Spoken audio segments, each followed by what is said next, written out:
जय हिंद मेरे सैनियों, और आप सभी का स्वागत है प्रीतम एकेडमी परिवार में। और मैं हूं पंकज कुमार।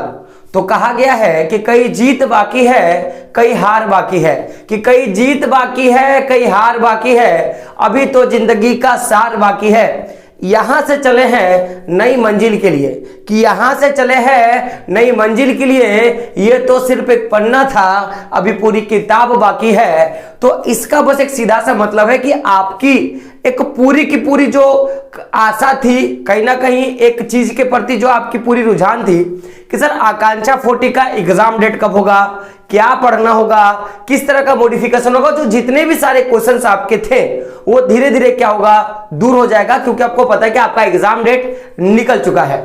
तो आखिर किस तरह से मॉडिफिकेशन किया गया उसका हम लोगों ने नोटिस का वीडियो हम लोगों ने ले लिया था, लेकिन फिर भी बहुत सारे बच्चों का सवाल था कि सर आप हमें एक जो भी जिस तरह से आप लॉन्ग टाइप का एक वीडियो बताए हो, जिसका आप लोगों ने बहुत अच्छा प्यार दिया था, आज मैं उसी टाइप का एक वीडियो लूंगा और आप देखोगे कि जिससे मैंने पहले बताया था हुबहू सेम उसी तरह का नोटिस जो है जारी कर दिया गया है। तो यानी कि मैं जितनी भी चीजें अपने चैनल के माध्यम से आप तक शेयर करता हूं, आपको वो 100% सही और अच्छी दिखेगी। इसलिए मैंने कहा कि अभी तो ये पन्ना था, अभी पूरा किताब बाकी, और मेरी आशा रहेगी कि इस बार आकांक्षा 40 में मेरे स्टूडेंट ही क्या करेंगे, अपना परचम लहराएंगे। तो मैं आपको बता दूं कि जैसे ही मॉडल पेपर आएगा उसका सॉल्यूशन भी हम लोग करवा देंगे। तो अगर आप चैनल पर नहीं हो तो क्या करें, चैनल को सब्सक्राइब करके रखें, ताकि मॉडल पेपर जैसे ही आएगा उसका A1 सॉल्यूशन जो है वो आपको मैं हमारे चैनल के माध्यम से मैं दिला दूं। तो सबसे पहले बात करते हैं आकांक्षा 40 का।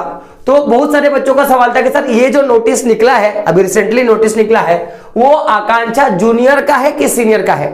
तो मैं आपको बता दूं कि आकांक्षा सीनियर का अभी तक ना ही एप्लीकेशन फॉर्म निकला था और ना ही कुछ निकला था। वो जो फॉर्म निकलेगा वो आपके क्लास 10th के एग्जाम के बाद निकलता है। यानी कि आप देखोगे तो इसमें पूरा क्या लिखा था कि आपका एडमिट कार्ड लेना है आपको, और एडमिट कार्ड डाउनलोड कर एग्जाम डेट के बारे में। तो जब वो फॉर्म भरा ही नहीं गया है तो वो एग्जाम लेगा कैसे? यानी कि ये जो नोटिस निकला था पूरा का पूरा जूनियर आकांक्षा का नोटिस था। तो उसमें क्या कहा कि भाई जो भी पूरा का पूरा माजरा था कि आप आकांक्षा 40 के माध्यम से, चाहे आप निजी कॉलेजों में हो या आप सरकारी किसके इंजीनियरिंग के कॉलेज में, मेडिकल और कलेक्ट के कॉलेजों में क्या कर सकते हो, आप एडमिशन ले सकते हो, जो कि पूरा का पूरा माजरा था। मैं मेन बातों पे बात करूंगा कि सबसे पहले क्या था एग्जाम डेट के बारे में, कि आखिर एग्जाम डेट कब की थी। तो मैं आपको बता दूं, अगर मैं एग्जाम डेट की बात करूं तो आपको पता होगा कि एग्जाम जो है वो आपका 4 अप्रैल से शुरू होने वाला है। कब से? 4 अप्रैल से शुरू होने वाला है। ध्यान रहे 4 अप्रैल। और आपका जो एडमिट कार्ड है वो 20 मार्च को जारी होगा। यानी कि 20 मार्च को आपको अपना जो एडमिट कार्ड है वो ऑनलाइन क्या करना है, आपको डाउनलोड कर लेना है। और आपकी एग्जाम जो होगी 4 मार्च को होगी। टाइम का मैं बात करूं तो टाइम से पहले मैं बात करूंगा परीक्षा केंद्र के बारे में, कि आपका जो सेंटर होगा वो कहां होगा। तो वहां पे लिखा है कि आपके जिले में, यानी कि ये जो परीक्षा ली जाएगी वो आपके जिला, जैसे अगर मैं धनबाद से हूं तो मेरी जो आकांक्षा की परीक्षा होगी वो धनबाद में ली जाएगी, है ना। अगर कोई बच्चा रांची का है तो उसका परीक्षा रांची जिला में लिया जाएगा, कोई दुमका है तो दुमका जिले में लिया जाएगा। तो यानी कि ओवरऑल देखा जाए तो आपके जिले में क्या होगी, आपकी परीक्षा होगी, ऐसा कहा जा रहा है। और यह भी संभावना है, हो सकता है कि जो एग्जाम हो रांची बेस्ड ऑन ले लिया जाए। तो अभी आपार संभावना क्या है कि जो आपका एग्जाम हॉल रहेगा वो हो सकता है कि आपका जो डिस्ट्रिक्ट है वो डिस्ट्रिक्ट में हो सकता है, ऐसा संभावना जताया जा रहा है। अगर मैं टाइमिंग का बात करूं कि आपको एग्जाम का टाइम क्या है, तो आपको सवेरे 9:45 में पहुंचना है, यानी कि 9:45 बजे पहुंचना है। और आपका जो एग्जाम होगा वो कितने बजे तक होगा? 10 बजे तक होगा। तो मैं आपको बता दूं कि जो टोटल का जो एग्जाम टाइम रहेगा वो 10 AM टू कितना रहेगा, 1 PM तक रहेगा। यानी कि 15 मिनट का जो टाइम आपको देगी ना, वो आपको आपका अटेंडेंस बनाने के लिए, आपको क्वेश्चन पढ़ने के लिए इस तरह से देगी। और ये भी अभी तक डाउट क्लियर नहीं हुआ है कि परीक्षा ऑनलाइन मोड पे होगा कि ऑफलाइन मोड पे होगा। लेकिन जहां तक मेरी संभावना है कि पूरा का पूरा जो एग्जाम का जो मूड रहेगा वो ऑफलाइन बेस्ड ऑन रहेगा। किस पे रहेगा? ऑफलाइन बेस्ड ऑन पे रहेगा। तो यहां तक तो सबको समझ में आया कि सर आपने सही बताया। लेकिन अभी भी बच्चों का सवाल है कि नोटिस में दिया था कि आप इंजीनियरिंग के लिए मेडिकल के लिए और कलेक्ट के लिए क्या कर सकते हो, आप एग्जाम दोगे, जिसका सिलेबस भी क्या किया गया, जारी किया गया कि आखिर आपको अगर आप इंजीनियरिंग लेके पढ़ना चाहते हो तो क्या एग्जाम देना पड़ेगा, मेडिकल में क्या, यहां तक तो सही था। लेकिन जब आपने फॉर्म अप्लाई करा होगा तो आपको पता होगा कि ये सारे ऑप्शन शायद नहीं दिए थे, जो कि मुझे याद आ रहा है क्योंकि मैंने 4-5 बच्चों का भरा था। तो अब सवाल है कि आखिर अगर नहीं दिया गया है उनके बारे में तो सर आखिर हम किसका एग्जाम दें। तो हो सकता है कि सुधारने का कुछ मौका दिया जाएगा, लेकिन अभी तक का ऐसा कोई संभावना नहीं जताया रहा है, क्योंकि जो कलेक्ट था उसका उस समय कोई ऑप्शन ही नहीं दिया था। तो ये मैं फिक्स नहीं बता सकता हूं कि आखिर क्या होगा इसमें। लेकिन अगर आपका जो एडमिट कार्ड जारी होगा तो एडमिट कार्ड में आपको ऑलरेडी दिख जाएगा कि आखिर आपका किस विषय के लिए सिलेक्शन हुआ है, यानी कि किस कैटेगरी के लिए आपका क्या हुआ है, सिलेक्शन हुआ है। क्या आपका इंजीनियरिंग के लिए हुआ है, कि मेडिकल के लिए हुआ है, कि आपका कलेक्ट के लिए हुआ है। ये आपकी जानकारी जो है वो दे दी जाएगी उस मेडिकल कार्ड एडमिट कार्ड में। लेकिन अभी अगर बात किया जाए कि अगर आप इंजीनियरिंग लेना चाहते हो या आपके एडमिट कार्ड में गलती से इंजीनियरिंग आ गया है, तो आपको मुख्य रूप से फिजिक्स पढ़ना है, केमिस्ट्री पढ़ना है, मैथ पढ़ना है, और एक आपको पढ़ना है MAT मेंटल एबिलिटी टेस्ट, जिसको हम लोग रीजनिंग भी बोलते हैं। क्या बोलते हैं, रीजनिंग क्या करना है आपको पढ़ना है। तो अगर मैं बात करूं फिजिक्स, यानी कि हम लोग बोलेंगे इसको भौतिक विज्ञान का बात करेंगे, केमिस्ट्री माने रसायन विज्ञान का बात करेंगे, और मैथ आपको पता होगा गणित का हम लोग बात करेंगे। और वहीं में अगर बात करूं क्या बोलते हैं MAT का, जिसको बोलेंगे रीजनिंग, हम लोग इसका बात करेंगे। तो भौतिक विज्ञान से टोटल 40 प्रश्न पूछा जाएगा, और अगर हर एक प्रश्न का मैं बात करूं 1 अंक होगा, तो कुल मिला के आपको 40 नंबर जो है आपको भौतिक विज्ञान से, यानी फिजिक्स से पूछा जाएगा। वहीं अगर बात की जाए रसायन विज्ञान का, तो इसमें भी 40 प्रश्न पूछा जाएगा और प्रत्येक प्रश्न 1 नंबर का होगा, यानी कि कुल मिला के आपको 40 नंबर का क्या होगा, एग्जाम जो है वो लिया जाएगा। वहीं अगर मैं बात करूं गणित का, तो इसमें भी 40 प्रश्न होगा, जिसमें प्रत्येक प्रश्न का 1 नंबर होगा, तो कुल मिला के आपको 40 नंबर का एग्जाम देना है। और वहीं मैं MAT का बात करूं, इनके मेंटल एबिलिटी टेस्ट रीजनिंग का, तो इसमें भी आपको 40 प्रश्न पूछा जाएगा और प्रत्येक प्रश्न आपका क्या होगा, 1 नंबर का। तो यानी कि टोटल मैं अगर बात करूं कि टोटल कितने नंबर का एग्जाम होगा सर, अगर मैं टोटल मार्क्स का मैं बात करूं तो आप देख सकते हो कितने हो गए, 4 4 8, 4 3 12, 4 4 16, यानी कि 160 नंबर का, कितना नंबर का, 160 नंबर का क्या होगा आपका एग्जाम होगा। ये मैं किसका बात कर रहा हूं, मैं इंजीनियरिंग लेने वाले छात्रों का। गौर से देखना, आपको फिजिक्स पढ़ना है, आपको केमिस्ट्री पढ़ना है, मैथ पढ़ना है, और MAT यानी कि मेंटल एबिलिटी टेस्ट पढ़ना है।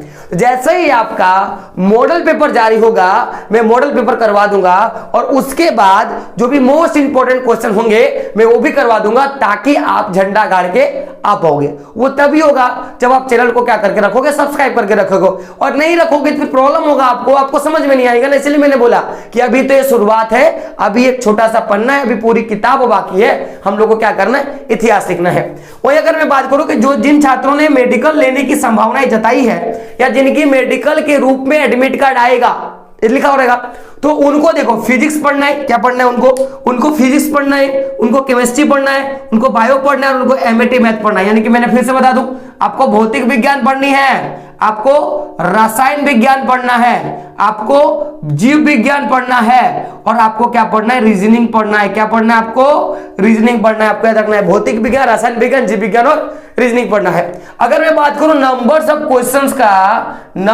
क्वेश्चंस का बात करूं, तो अब आपको बता दूं दोस्तों कि 40 आपके इसमें 40 प्रश्न जो है आपके पूछे जाएंगे प्रत्येक सब्जेक्ट से। और अगर 40 नंबर का पूछा जाता है और हर एक क्वेश्चन अगर 1 नंबर का होगा माय डियर फ्रेंड, तो आप खुद ही बताओ आपके कितने नंबर हो जाएगा। तो टोटल में मार्क्स का बात करूं तो इससे 40 मार्क्स, इससे भी 40 मार्क्स, इससे भी 40 मार्क्स और इससे भी 40 मार्क्स, यानी कि कुल मिला के देखोगे तो 160 नंबर का क्या होगा आपका मेडिकल में क्या होगा, यानी कि आपका जो बच्चे मेडिकल लेना चाहते हैं उनको एग्जाम देना होगा। वही बात किया जाए कि जो बच्चे कलेक्ट लेना चाहते हैं, यानी कि जिनको क्या करना होगा कि कानून की रक्षा करना, यानी कि वकालत करनी है, उन बच्चों के लिए इंग्लिश उसके बाद क्या होगा जनरल नॉलेज, GS, और क्या होगा MAT मैथ या MAT यानी कि मेंटल एबिलिटी टेस्ट, यानी क्या होगा रीजनिंग। तो इनका क्या होगा इंग्लिश, यानी कि क्या होगा अंग्रेजी, आप इनको पढ़ना है। अब अंग्रेजी में ग्रामर सेशन से आपको क्वेश्चन पूछा जाएगा। जनरल नॉलेज यानी कि इसको हम लोग बोलते हैं सामान्य ज्ञान, और इसको क्या बोलेंगे हम लोग, सामान्य ज्ञान मतलब क्या, जो जीके होता है, जीके जीके जीके समझते हो ना, भारत का सबसे बड़ा नदी है ना, इस टाइप के क्वेश्चन, झारखंड का राजकीय फूल, इस टाइप का क्वेश्चन, ये सामान्य ज्ञान। और ये क्या हो गया, सामान्य विज्ञान। क्या हो गया, सामान्य विज्ञान आपको क्या करना है, पढ़ना है। और एमएटी आपको पता होगा, मैंने जो कि बोला कि आपको क्या करना है, रीजनिंग पढ़ना है। अगर मैं बात करूं नंबर्स ऑफ क्वेश्चंस का, तो इसमें 40 नंबर का क्वेश्चन एक का पूछा जाएगा, यानी कुल मिलाकर 40 नंबर का प्रश्न होगा। इसमें भी आपका 40 नंबर का प्रश्न होगा, और साथ में क्या होगा, इसमें भी आपका 40 नंबर का प्रश्न होगा, और इसमें भी क्या होगा, आपका 40 नंबर का प्रश्न होगा। यानी कि कुल मिलाकर 160 नंबर का एग्जाम जो है आप इस पे भी क्या करोगे, दे के आओगे। तो ये तो पूरी की पूरी मॉडिफिकेशन होगा, यानी कि आपको 160 और 160 नंबर का क्या करना है, आपको एग्जाम देना है माय डियर फ्रेंड। किसके किसमें, इंजीनियरिंग, क्या होगा, जो आपका है मेडिकल और कैल्ट। तो आप एक चीज नोट करे होगे कि आपको सब में, ये दोनों का मैं बात करूंगा, तो आपको यहां से देखोगे फिजिक्स और केमिस्ट्री जो है, फिजिक्स और केमिस्ट्री आपको दोनों में ही पढ़ना है। खाली आपका जो ये जो आपका कलेक्ट है, इसके लिए क्या होगा कि आपके ये सारी चीजें जो है चेंज हो जाएगी। तो इसमें आपको दोनों में फिजिक्स पढ़ना है, और इसमें एक एडिशनल बायो होगा, और ये देख सकते हो एमएटी जो है, मेंटल एबिलिटी टेस्ट, ये तीनों के लिए आपको पढ़ना है। मैं फिर से बता दूं कि जैसे ही मॉडल पेपर आएगा उसका सॉल्यूशन मैं करवा दूंगा, और मैं आशा करूंगा कि वहां से क्वेश्चन आपके भिड़ेंगे। अब बहुत सारे बच्चों का क्वेश्चन था कि सर रिजल्ट कैसे प्रकाशित होता है, कितना नंबर लाएंगे कि हम सर पास कर जाएंगे। तो बबुआ, नंबर लाने से नहीं होता है, टॉप करने से होता है। क्योंकि अब आकांक्षा 40 भले लिखा जाता है, क्योंकि सुपर 30 के मॉडल के हिसाब से आकांक्षा 40, लेकिन रिजल्ट जो होता है पूरा का पूरा आपका सीएमएल रैंक पे डिपेंड करता है कि आपका सीएमएल रैंक कितना है। सीएमएल रैंक यानी कि आपका जो कैटेगरी रैंक है, जैसे आप जनरल के कास्ट के हो, या आप बीसी 1 में हो, या आप बीसी 2 में हो, या आप एसटी हो, या एससी हो, तो सबका क्या होता है, अपने कास्ट वाइज सीएमएल रैंक निकलता है, और वो पूरा का पूरा डिपेंड करता है कि आपके एग्जाम में आपका कितना मार्क्स आया, जिसको हम लोग कट ऑफ मार्क्स बोलते हैं। तो उस हिसाब से आपका सीएमएल रैंक मिलेगा, और जनरल के लिए बच्चे चुने जाएंगे, एसटी एससी के लिए सबका चुना जाएगा, और उसके हिसाब से क्या होगा, आपका रिजल्ट जो है प्रकाशित किया जाएगा। तो आप जैसे एग्जाम दे दोगे, मैं उसका कट ऑफ मार्क्स का मैं एक स्पेशल वीडियो बना दूंगा, ताकि आप वहां से क्या कर पाओगे, अच्छे से देख पाओगे। तो ये तो आकांक्षा की पूरी जानकारी थी जो इस बार नोटिस में आया है। अभी तक सबसे ज्यादा संचय इस चीज पे है कि सर आखिर किस पे हमारा एडमिशन होगा, एडमिशन जोड़ो सर, मेरा एग्जाम किस पे होगा, सबसे बड़ी टेंशन ये है। तो जैसे ही आपका एडमिट कार्ड आएगा आपको पता चल जाएगा। अभी फिलहाल कि मैं क्या पढ़ूं, तो मैं बार बार मैंने बताया है कि सर आपको केवल आपके क्लास का ही पढ़ना है, उसको पढ़ो, जो मॉडल पेपर आएगा उसको पढ़ो, प्रीवियस ईयर का मॉडल पेपर करो, आपका जो आपका जो पूरा का पूरा जो मैं बोलूंगा कि जो होना रहेगा वो होगा ही।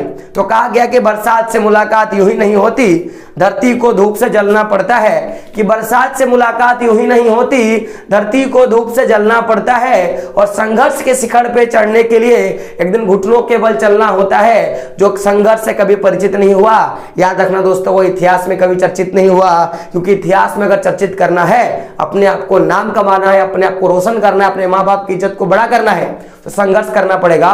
और संघर्ष केवल सो के और फोन चला के नहीं मिलता माय डियर फ्रेंड, ठोकरों से मिलता है। किससे मिलता है? ठोकरों से मिलता है। दोस्तों मिलते हैं अगले एक नए किताब को लिखने के लिए, तब तक के लिए जय हिंद, जय भारत, और आपका दिन शुभ हो।